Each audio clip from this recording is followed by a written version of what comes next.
As propriedades coligativas são propriedades que se originam a partir da presença de um soluto não volátil e um solvente. A intensidade da ocorrência dessas propriedades varia de acordo com a quantidade de partículas encontradas na solução e não com a natureza do solútil não volátil. Uma dessas propriedades coligativas é chamada de tonoscopia. Ao adicionarmos um soluto não volátil a um solvente puro, sem alterarmos a sua temperatura, notamos que haverá um abaixamento da pressão do vapor do solvente. Ao estudo desse fenômeno, é dado o nome de tonoscopia ou tonometria. Por exemplo, quando se adiciona açúcar à água, a pressão do vapor da água diminui. A pressão de vapor da solução formada sempre será menor do que a do solvente puro, em razão do solvente e do soluto não volátil realizarem interações intermoleculares, o que dificulta a passagem das moléculas do solvente para o estado de vapor.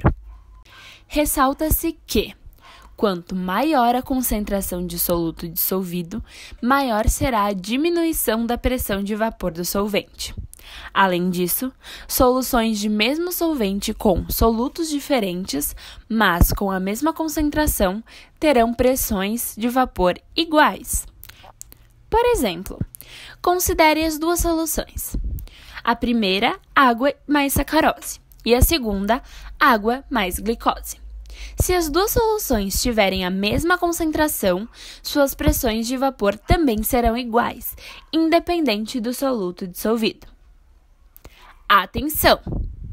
Vale ressaltar que ocorre uma exceção quando o soluto se ioniza completamente, como é o caso de uma solução de cloreto de sódio, o sal de cozinha.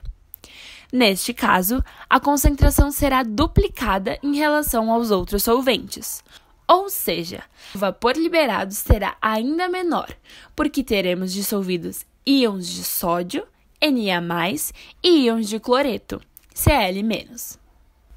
Porém, isso depende apenas da concentração. Caso a gente tenha o dobro de sacarose, soluto dissolvido na mesma quantidade de água que o NaCl estará dissolvido, porém, de NaCl tivermos 0,5, ou seja, metade, o efeito coligativo será o mesmo.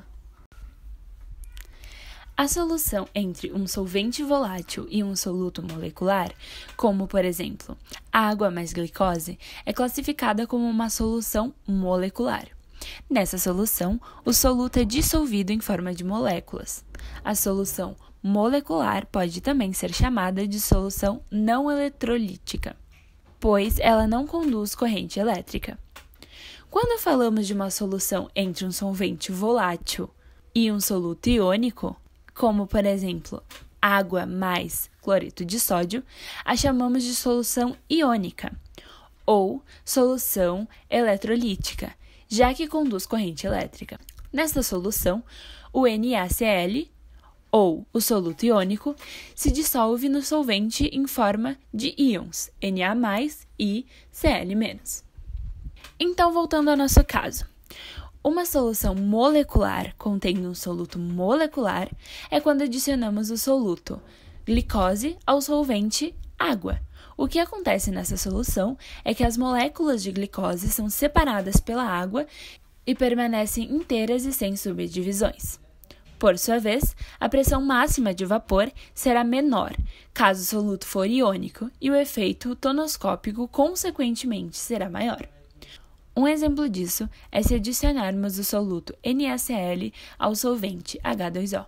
Ao final da solução, a atração elétrica, juntamente com os polos d'água, separa os íons já existentes anteriormente na água. Sendo assim, o número de partículas na solução é o dobro do número de partículas do soluto na forma sólida. Isso faz com que, quando a solução é deixada ou submetida a um pouco de calor, não aumente de volume e demore menos para evaporar. Ou seja, tanto o exemplo citado acima na solução de água mais glicose, quanto na solução de água mais cloreto de sódio, Em ambos eles evaporam. No entanto, a diferença no número de íons faz com que o efeito tonoscópico seja maior ou menor.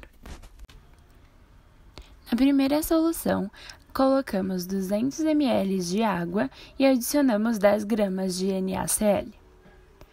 Na segunda solução, colocamos igualmente 200 ml de água e adicionamos 10 gramas de sacarose. E na terceira solução, foi colocado apenas água.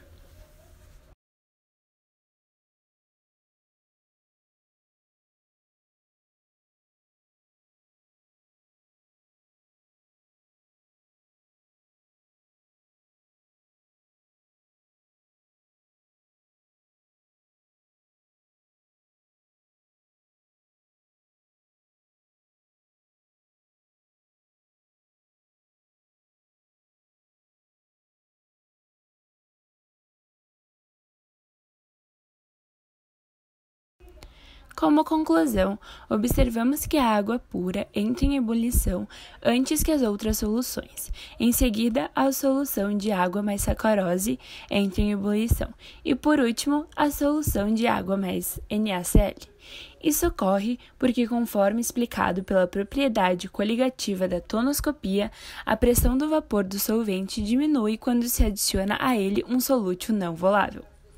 Assim, quando adicionamos a sacarose à água, a pressão de vapor diminui, pois as moléculas desse soluto bloqueiam ou atrapalham o escape das moléculas de água do sistema, diminuindo o número de moléculas que evaporam em um determinado intervalo de tempo.